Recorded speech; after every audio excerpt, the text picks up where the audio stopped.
دڵی سوتا بە حاڵی زاری تفلی دڵم و چاری کرد، سەری زوڵفی لە دەمنا زەهری ماری پڕ لە زاوری کرد. بەسەر ڕوخساری زەردا جۆگەلەی کێشاوە ئەشتی سوور، بە یادی سەروی باڵایەک ئەوەندەم شین و زاری کرد. هجومی هندووی خەڵ سەر فەرنگستانی ڕوخساوری بە حەشرێ بوو وەکو ئەو حەشرە میقادۆ بە چاری کرد. وتویانە کە ئەنان ئەو نانەیە ئەمڕۆ لە سەرخوانە، چووە چوو پێچووە کەم عەقڵە هەرکەس باسی پاری کرد. قسەی زوڵفی ئەوەندە توولی کێشا تاقەتی چوو خۆی، وتی شەو نیوە بوو نەبڕایەوە کێ باسی ماری کرد. لە بۆیم دادی گریانم دەرونی کردمە خوێناو، لە چاوم سەیری کەن ئەم حوکمە جەرگ و دڵمی جاری کرد.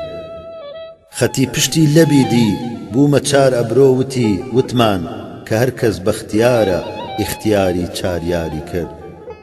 بەیانی هاتە باغە و ماها ئەم وا تێگەی ڕۆژە، لە شەبنم گوڵ بەدامن گەوهەری هێنا نیساری کرد.